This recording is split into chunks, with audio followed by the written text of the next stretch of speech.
early in the morning here in Sydney. So faster we get through it, the sooner I get to go to bed. I'm sure you'll be happy about that.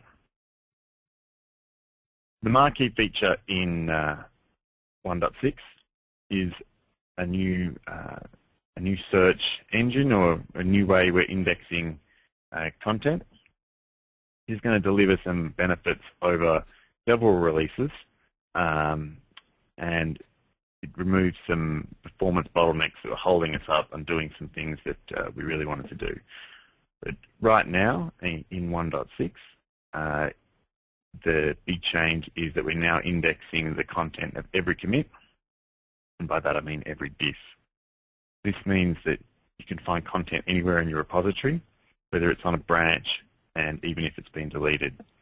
So a use case for this, one that I face all the time, especially since I don't code as much as I would like to, you're trying to find something that's been renamed. So we've all been in that situation. You swear it was there, you know what it's called, you wrote it, and now you can't find it. So you can do a quick search in FishEye, and it will give you the change set where that line was removed, and you can look at the change set and find out what the new name is and kind of go from there. So the big new feature that pretty much nothing else does, and rather than a lot of the things that FishEye does in supplementing your existing tools, is actually something that people have been asking us for since we originally wrote FishEye. So we're very happy to finally deliver it. Also has some other nice things in search that you'll start to see flowing through, like hit highlighting, as you can see in the screenshot, content previews. It doesn't have the slickest look and feel yet, but we're working on that. And just to reiterate, this search change only has some smallish things to show for it right now, but this is really going to pay dividends for us all as we move forward and do some really cool stuff that we've got planned. Can't have a FishEye release without FishEye Candy. As you probably know, we introduced a whole bunch of cool charts in 1.5. I hope you've had a chance to play with them. As I travel around, I find a lot of people that haven't actually tried the charts, even though they have the latest release installed. So for your benefit, I'll recap. FishEye now tracks line count per author. So that means every time a line is changed, the previous owner of the line that we know who owned the line that was changed, they lose a line and the committer gains one. And so that applies to authors and file types and directories and everything else. So create some pretty interesting views. In 1.6, we've improved how the charts work a little bit faster. There's a few more options. There's a new chart type called change, which basically gives you a chart for a period of time starting at 0. So the idea is it gives you a quick indication of activity. Say you might want to get a feel for how much is changing post-feature freeze or something like that. Whereas a standard chart, you can't really tell the difference between 100,000 lines and 101,000 lines. At certain times in the process, you really care about every change. And this enables you to kind of zoom in and get more out of it. And it's a good chart to put on your Jira dashboard. And you can now put any chart from FishEye onto a Jira dashboard as well, which is nice, especially that now Jira has shareable dashboards. Which brings us nicely onto Jira. The plugin, the FishEye plugin for Jira, has had some substantial improvements since 1.5, and if you're using Jira and you don't have the FishEye plugin, then you really should. And the easiest way to do that is to upgrade to the latest Jira 3.13 because it comes bundled with the FishEye plugin for Jira. If you don't want to upgrade or it's not in your immediate plans, it's also very easy to install the plugin. It's free, it's open source, and it really does add a fair bit of value, and we're also adding features to it all the time, independent of the larger FishEye and Crucible release cycles.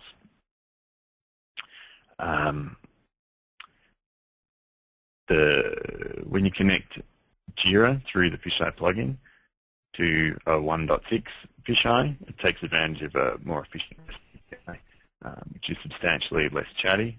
So depending on what your Jira and what your repositories set up like, this could be actually a huge performance improvement where we're looking at one request to FishEye rather than potentially hundreds. There's a lot of small things in the plugin, and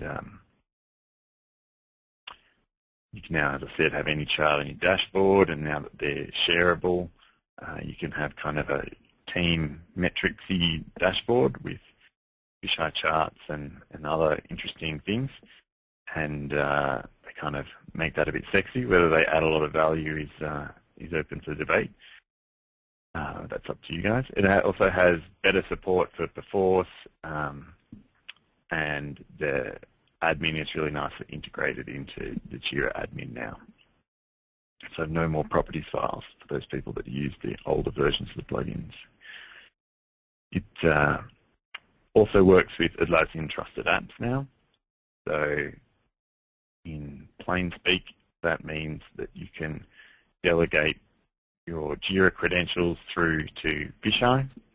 So if you have extra security on FishEye that may not necessarily be synced up your Jira login, it can pass through. That's one of our top requested features for the plugin since day one.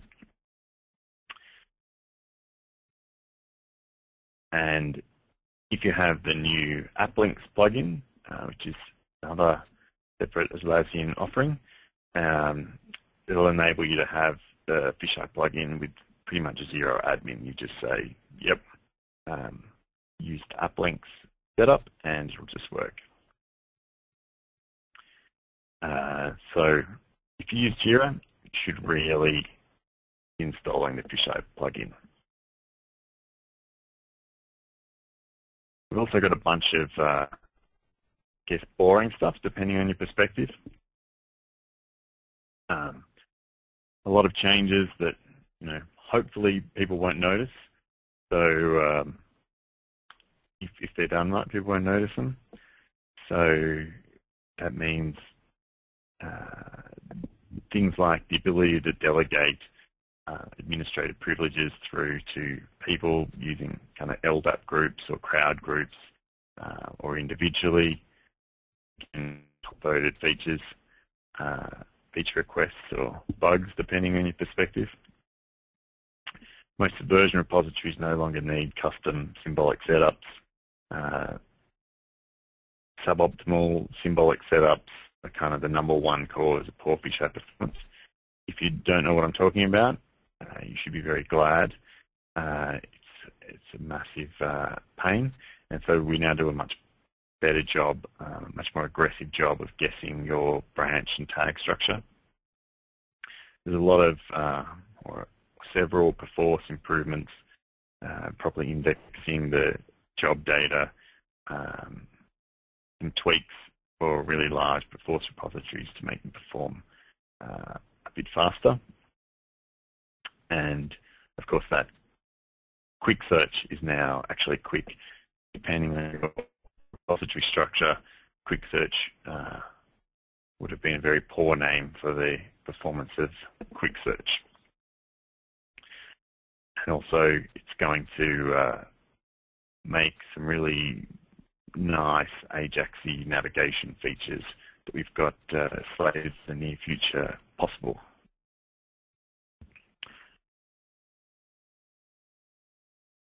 So really this release is a bit of a workhorse release. We've got through an awful lot of niggling requests that have been around for a while. Sync with Team has taken a little bit of time to get used to operating in a public sphere, and it's been a year now, and we're really kind of getting the hang of the Atlassian way, and hopefully that will be borne out in a lot more things getting ticked off the list that some of the long-suffering people out there have been waiting for a long time. And so we're very keen to be able to start really getting through those things and delivering a lot more often. So on that, we really do pay attention now. We do pay attention to votes and comments in Jira. So if there is an issue that's niggling you, be sure to get in there and vote for it, get your mates to vote for it, comment on it, and come to the top of the product management agenda. And even if it's something that we have not planned to do, it'll constantly be getting re-evaluated if it's one of the top voted issues. So I really encourage you to participate. You might just get that feature you've been hoping for Christmas. So on a roadmap sense, the kind of big ticket thing that we're planning is a complete UI overhaul. The kindest thing you could say about the current interface is that maybe it's just a little tired, and there's a lot of things not so that you could probably say about it as well. There's an awful lot of info in there, some of it gets lost, and there's a whole stack more that we are keen to expose. We kind of want to make it really fast, more interactive, and more consistent within itself, and also consistent with the Atlassian kind of the Atlassian experience that all the products are moving to. There's also plugins, so we can render third-party info directly in FishEye. There's a lot of external tools that use FishEye's data, and that's great, but there's a real benefit, I think, in getting that data from those third-party things displayed directly from FishEye. In the shorter term, we've got some to tie us over until we get the big bang UI out, and we're also constantly getting asked for Git these days, and so we're looking at possibly doing that as the next SCM that FishEye supports, and possibly others. So there's some resources there for the downloading folks, and moving on to Crucible.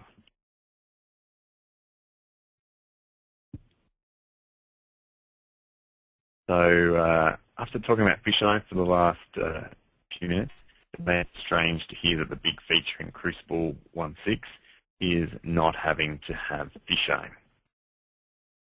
There are people out there that don't want FishEye, and whilst we're working hard to make FishEye more compelling for those people, it was always our intention to have two separate products.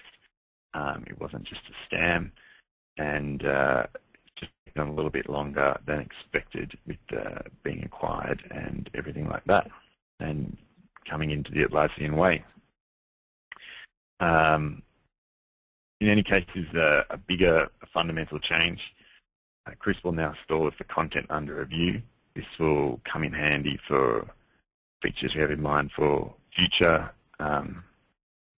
releases, and it also makes it provides better support for pre-commit reviews. So you can upload files.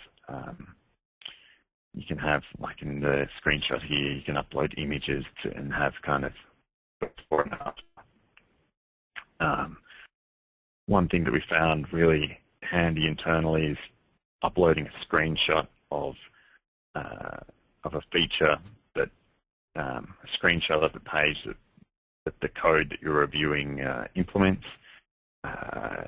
Picture can tell 1,000 words, but the idea is make it easier for people to upload arbitrary files for review in addition to our existing patch stuff, and basically have Crucible as a more generic storage of artifacts for review rather than being tied 100% to a kind of an SCM.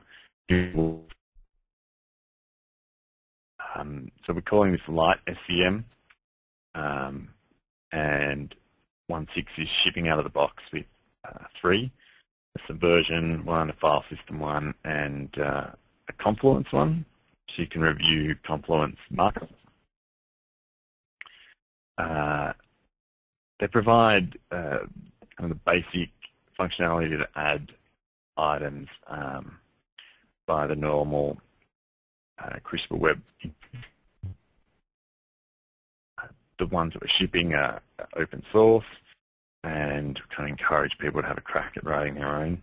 We'll certainly be bringing out at least clear case in Git in the next few weeks as well.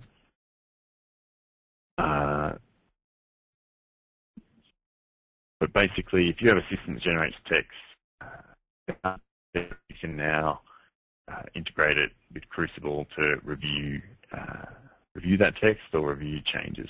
So that'll hopefully throw up interesting things.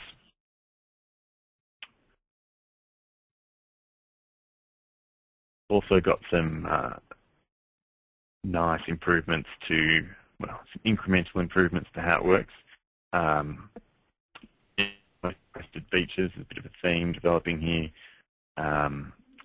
With inline diff controls, you can now change a bunch of stuff that you used to have to go into the tab view to change.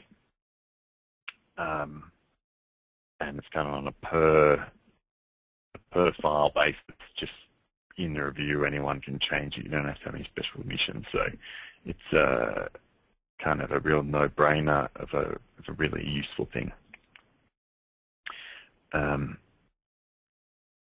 We have kind of a complete API now for controlling the whole review process, creation, comments, participants, the whole gamut, which, as you'll see in a moment, is used extensively by the IDE connector. And there's some email templates and side images and lots of little niggling fixes. On the Crucible roadmap front, again, UI overhaul is definitely on the cards. But that the number one thing that we constantly get asked, especially internally, is for really tight integration with Jira. For the moment, through the FishEye plugin for Jira, you can see the reviews, and it's kind of handy, but it doesn't really, as review catches on, as it's slowly done around all the teams in Atlassian, people are finding out that they really want to use Jira to manage their review process, and they want to be able to have certain issue types and certain times and certain releases that things definitely have had to have a review, and that reviewers have to end in a certain stage, and the workflows of the reviews match up with Jira. So it's definitely something that we're seeing in one or another in the coming release or two.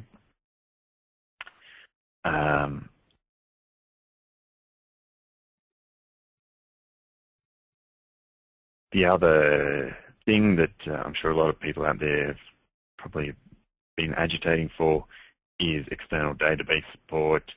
Again, it's a no-brainer thing. It just hasn't made it to the top of the pile until now. Also, instant commenting, so it's more collaborative and comment. You don't have to reload the page to see other people's comments.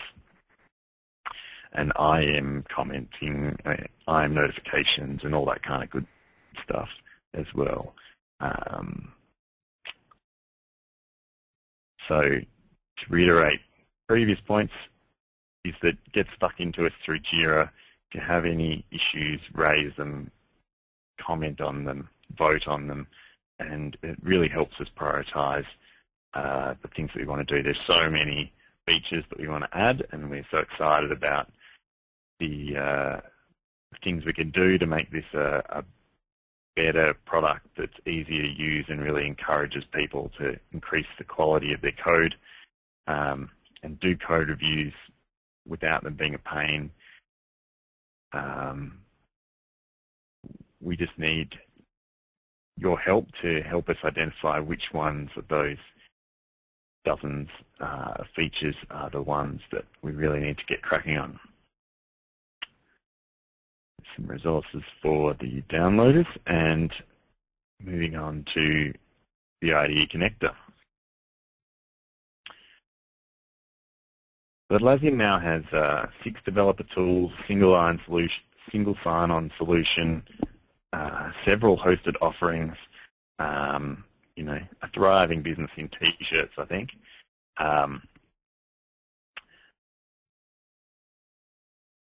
We really need something to bring all this together for developers who are kind of a core part of our market, certainly from tools area. We're really interested in helping software developers' lives become less complicated, not more complicated, with yet more web-based tools to track down information in, to file things in and use. It's all great for us to crank out these products with all these features, but day to day we want to make it easier to get that data and have it at your fingertips where you need it, and be able to dive off into the full-on tools when you need them. So that IDE Connector's goal is to put data at the fingertips of developers, and I think we've got a long way down that path.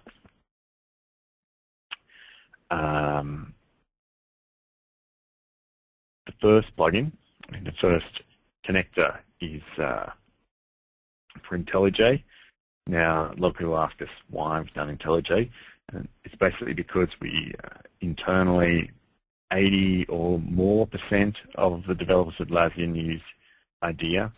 So even though it's only kind of 3 or 4% of the total developer market, we didn't really know exactly what this beast was going to be, and we really wanted to kind of have an iterative development that made something really useful.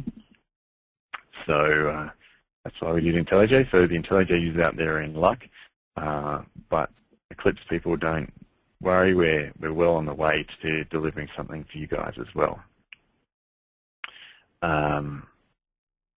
It's really easy to get. It updates itself. It's the first Atlassian product to have self-updating, which is something else hopefully will be starting to flow through the rest of our product suite soon.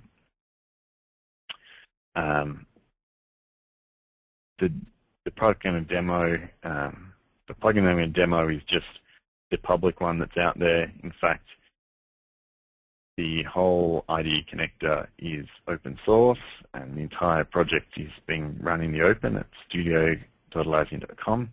It's a Jira Studio product. However, you will need to get the latest releases of Crucible and Bamboo to get the most out of it.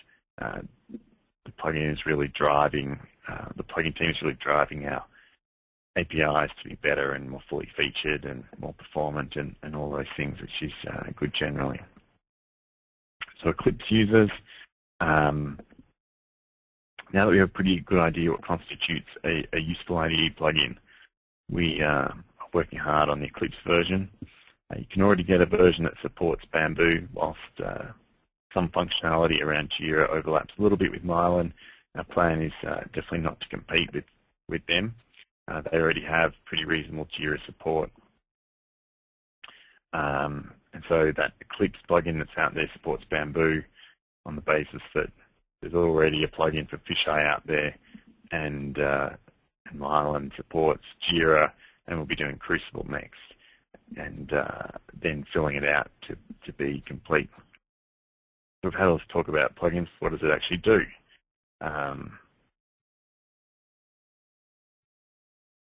FishEye doesn't do a great deal, but it's really handy, the things that it does at the moment. You can basically right-click on a line of source and get a link to it get the FishEye link or open it in your browser. So if someone says, what are you working on? Right-click, copy, link, and IM. And you're done without ever having to go to the web yourself, and does the same thing for change sets as well. Crucible. The Crucible support is actually getting really good at this point. You can pretty much use Crucible without ever having to go to Crucible. You can create reviews and create patch reviews, so pre-commit reviews. You can see comments, you can load up the source. Pretty much the only thing it doesn't do is a nice inline commenting of diffs, but everything else is already available in the plugin, and we'll have a look at that in a minute. It still does have a couple of rough edges, but we're kind of getting very close to getting that sorted out. Sorry about that, folks. Bamboo, the integration is really cool. You can run builds, you can label them, you can comment on them, you can download the build log, and you can have a look at failing tests and use IntelliJ's built-in backtrace analyzer to jump around them and find out what's going on. So and treat them as if they were local, a local test run. You get notifications. I guess that's the big thing, that you get nice little IntelliJ pop-ups that say, build failed. One click from there to see it. It's kind of a nicer solution than IMs or emails, because when you're in your IDEs, when you want to know about fail builds, you may not want to know about them on the weekend and have 100 emails on Monday morning. So we'll have a look at that as well. It's getting very, very nice. The Jira support in IntelliJ, again, it's pretty much can go without using Jira in the web interface when you're just doing day-to-day work, which is pretty cool. So you can take ownership of issues, you can keep track of what's in progress, comment, and you can even create change lists, like a local change list based on a Jira, so and then assign files that you've changed to that to keep your changes separate and linked to the right Jira. It's very nice. And we've added some little things, again, being driven by our own use. We get a lot of stack traces through support, so you can open up that issue directly in IntelliJ and then look at the customer's stack trace that's been attached to a Jira. Really handy little features like that is where we're going with this. Again, the goal of this entire offering isn't to make any money, it's to make developers' lives easy.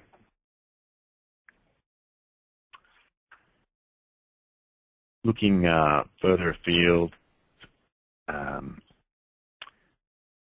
taking FishEye integration from token to something a bit more substantial, polish up a lot of the kind of rough edges, and that kind of last 10 to 15% of just making it really feel like it's part of the IDE and not a plugin, which it still feels a little bit. And then really cracking out an Eclipse version. It's, as I said, it's kind of well under development, and the IntelliJ one's not going to stop, but the majority of people are going to move over from working on IntelliJ to Eclipse to really bring that around. And the intention is then to look at Visual Studio. But we're talking Christmas, early New Year before Eclipse is really sewed up with the 1.0 release, and so we'll kind of revisit it then.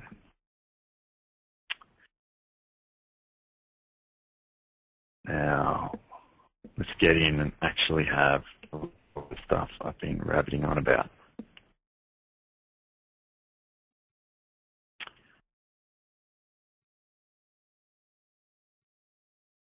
Right.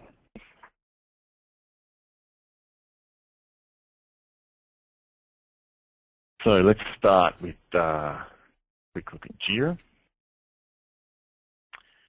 You can see you can connect to multiple Jira servers and look at their config. So you can have as many Jira, Crucible, Crucible/FishEye servers and Bamboo servers. It's got this nice little config, and you can check all the relevant servers directly into source control, and then IntelliJ, or the plugin will actually just pick up. So each person will have to go and reconfigure all of those URLs, even though it's quite easy. You can have server-side filters, so filters that are saved on server-side, or you can actually have local filters and basically search locally for issues. Here's an interesting issue demo, the FishEye plugin for Jira. If we look at it, there's a bunch of options you can do. Nice little feature that I like is being able to just copy some of the relevant kinds of things that you might want on a day-to-day basis for IMing people. You get the appropriate workflow actions, and they come from the server per issue, so customized workflow supported, and shortcuts for assigning to yourself and logging work and all that kind of stuff. A double click will take you to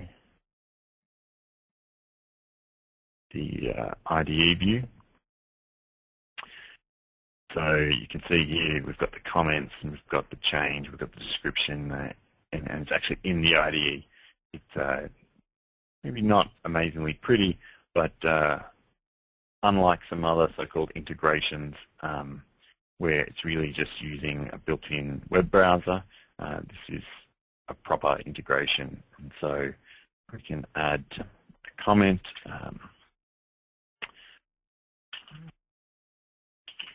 And amazingly enough, that has actually just been uploaded to Jira. So none of that open the Jira page, click on the comment button, pop up a form, write something, click save, all of that stuff.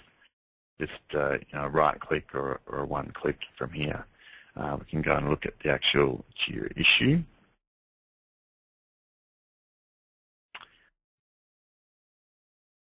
And you'll see that our comment was added. Exciting stuff. We can have a look at the FishEye tab that comes from the FishEye plugin for Jira. And you can see that there's a couple of commits against this. And here's one that's got a review. So you can see that we can move quickly from Jira through to looking at FishEye stuff and actually into a Crucible review. And got a lot of really useful comments. And we can make a comment here and post this. And then if we pop over to back to IntelliJ and look at the Crucible tab where we have our list of issues, you can see that here's this review that we were just looking at there. So we can look at the IDE version of it, and you can see this comment that we've just made then. And by double-clicking on that comment, it's actually going to get the appropriate version of the file from SVN and show us the actual change locally. Now, if the file has not been changed locally, i.e. the version under review is actually the version in your workspace, it actually gives you the version in your workspace. If it's a different version or a pre-commit version, it'll actually download that exact version and show it to you, which is great because you have the exact thing under review, but you don't get the niceties of being able to drill through in the from your IDE. So you can see that we can mouse over and we see there's a comment and a defect with a reply. If we click, we see that we get, it actually moves the cursor around. It's probably not coming amazingly well through there, but we can also comment from here, so we can add a Crucible comment.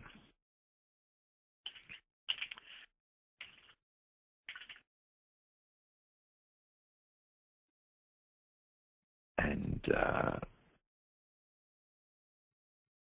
it will add it, and then we'll actually replay it here. So if we switch back to and refresh,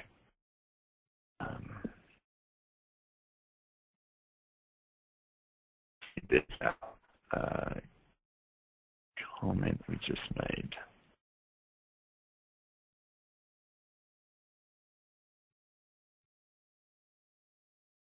So there's our comment from IntelliJ.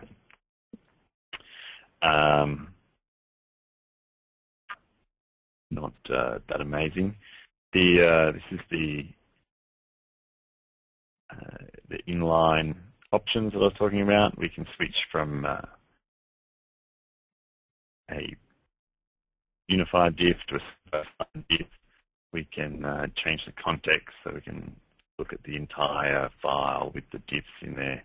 And you can comment on these lines that aren't actually available in the standard view.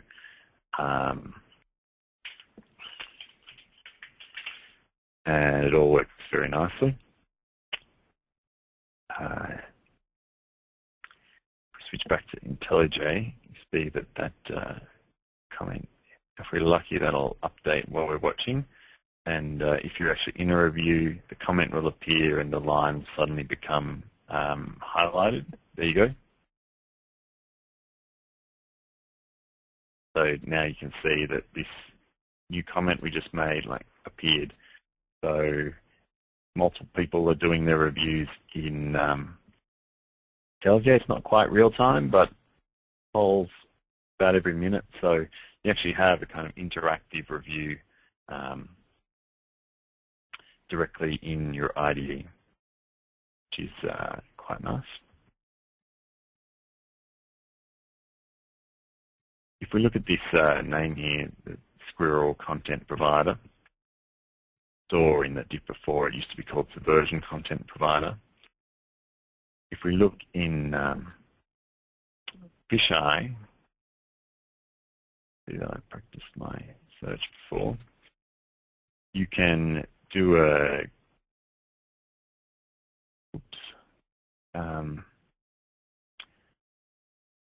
we can search for this,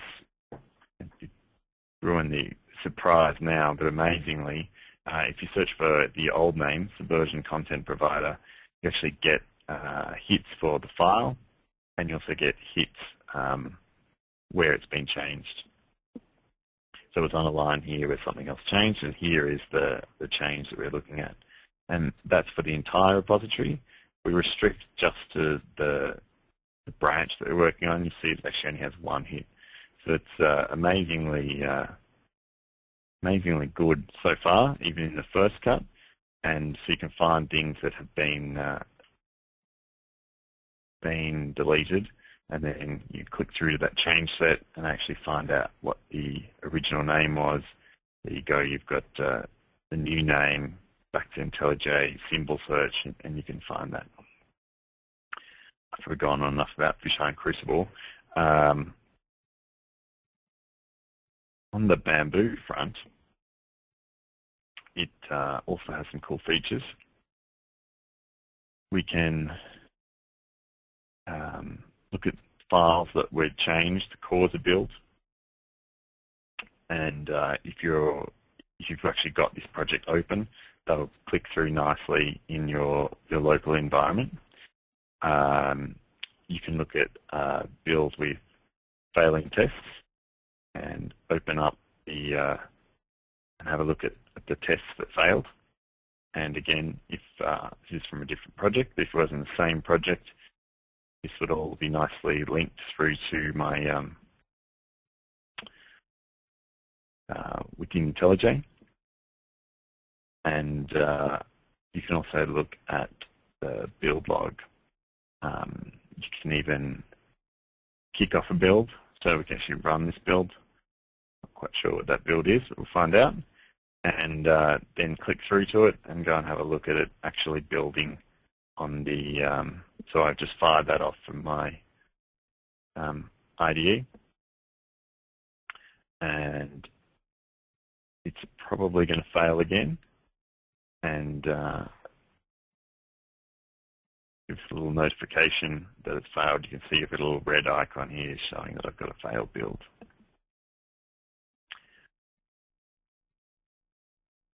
So there's lots and lots more in there, and it's all about little things that make a big impact on productivity. If we just go back to our presentation, we've got a couple of other things. I'm going to mention app links and stream just because it's my favorite Atlassian plugin moment. So app links I mentioned before, it makes links just magically work, whether it's to Confluence pages or Jira issues or change sets, Crucible reviews between all the different Atlassian products. And also that came out of the Studio project is the Stream plugin, and that gives you this kind of Facebook style list of changes that have happened. So in this screenshot here we have a change, actual code change, and then a change to a story in Jira.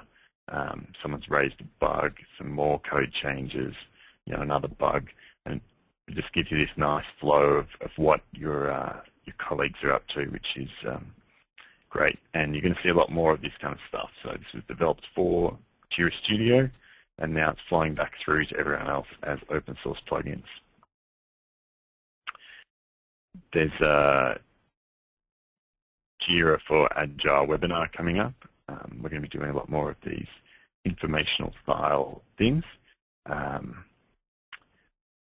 Hopefully more informational, more professional than this particular webinar, but I'd recommend you check this out if you're not seeing Greenhopper before, and if you're using Jira. Greenhopper is a great tool, and I'm sure you'll learn something if you go along to that. Had some user groups. We had one in Sydney today, actually, or yesterday, and one in San Francisco last week. So if you're near any of these places when these things are run, definitely come in and say g'day. It's all good. We're also putting on a miniature conference called Atlas Camp in Santa Rosa in November. Check out Atlassian.com/AtlasCamp if you think you can make along to that. It'll be really for hardcore customer people that really want to make their voices heard and drive the direction of some of our development. And that's basically all I have. Thanks for listening to me babble on in the middle of the night for 40 minutes. So it looks like we're going to field some questions now, Pete. And so what I'm going to do, I'm just going to actually read off some questions, and we actually have some great questions that popped up in the question and answer session here. Some of them I will field, and some of them I will pass off to Pete. So during this time, if you feel there's a question you have a dying need to get answered, feel free to put them in the question and answer session. We'll see if we can answer them. We'll try to go about 10 minutes, and if there is a question that we do not get to, we will make sure we email you after the course of the webinar and get you the relevant answer there. So just a question that came up several times, will the slides be available after the presentation? Definitely. We'll be sending out a link to each attendee with a link directly to the slides and a video of the presentation. So both of those will be available online. Hopefully we'll have them up by latest Friday. Next question was, are FishEye, Crucible, and the IDE connector all still in beta? No, all these products have non-beta releases as of today. Actually, FishEye and Crucible were actually released today, and you can currently download them at www.atlassian.com. So feel free to go there and try out the non-beta releases. The IDE connector actually is still in beta for another week or two, but I've been using it every day. It's very stable. And then next question is, what future plans can we expect from FishEye and Crucible? And I'm going to direct that to you, Pete. It's an open-ended question, it seems like, but yeah. I kind of covered off a few things. Basically, specs from Crucible, a lot better integration with Jira, and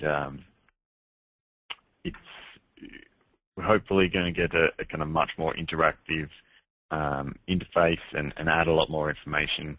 So we're talking about things like showing you coverage reports directly in code reviews, integrating nicely with find bugs, so that defects that are raised by an automated reviewer are shown. We've actually been talking about those features for years, but it's the interface that's holding us back, not the actual ability to implement those things. FishEye is similar. The idea is to get as much to overlay interesting third-party data, so Jira's, and overlay it onto your source, so you get a kind of a more useful view. And with FishEye, just to make the whole experience a lot faster and more useful, and overlay some of that kind of interesting data. We've used all those CPU cycles calculating. Okay, perfect. So another question that came up is, can I customize FishEye notifications?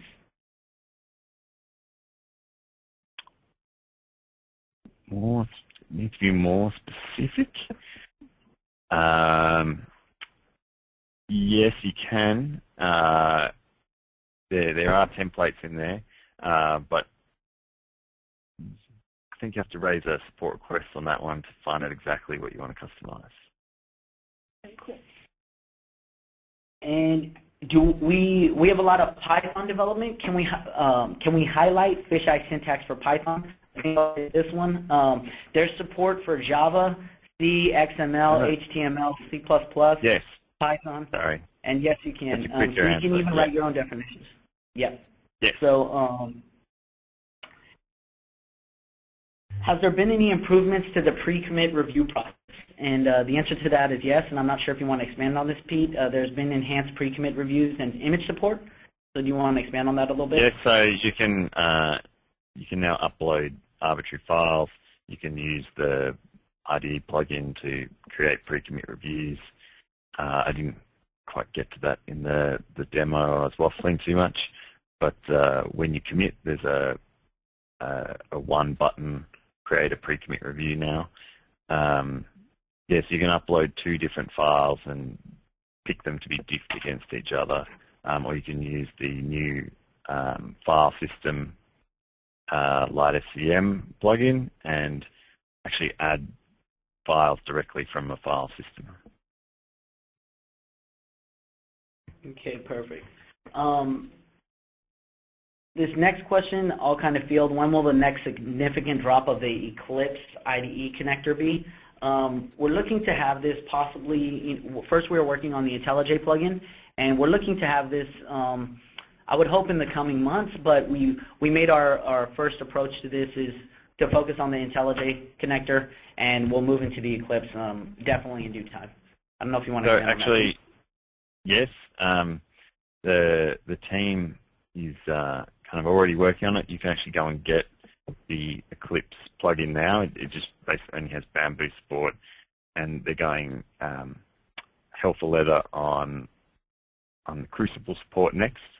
But you can install it and have it update itself in the background, or on however often you want. I think it's up to like 0.4, but that's again, it's a totally open source project, so you can go and see where it's up to, and kind of make your own decision about whether you're ready to try it out or not. Perfect. I'm going to address this next question because it came up 3 times in here, and I just want to make sure it's addressed. Is the Jira FishEye plugin available? Definitely. It's been out for quite some time now, and it's in a pretty mature release at this point, so it's definitely available. If you go onto the plugin section for Jira, you can definitely find it there, and I'll make sure I get that information to everyone. And if you have 3.13, the latest release of Jira, it actually comes with the FishEye plugin already installed. All you have to do is go into admin, click on FishEye, and point it at your FishEye server.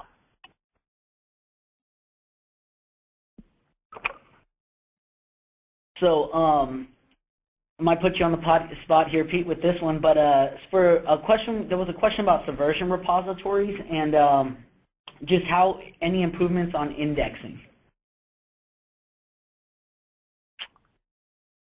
100 to 200 repositories. I can see that question. Yep. Yeah, I think you should contact us to discuss your exact needs.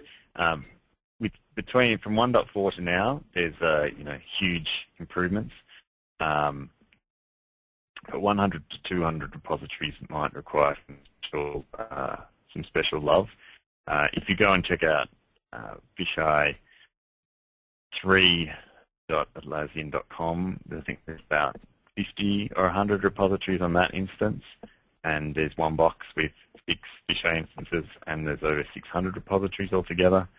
So it is doable, but especially with Subversion, you really need to get your symbolic setup right. As I mentioned in the Prezzo, we've gone a long way to making that more robust, but performance really comes down to, in Subversion specifically, to getting that branch and tag structure correct.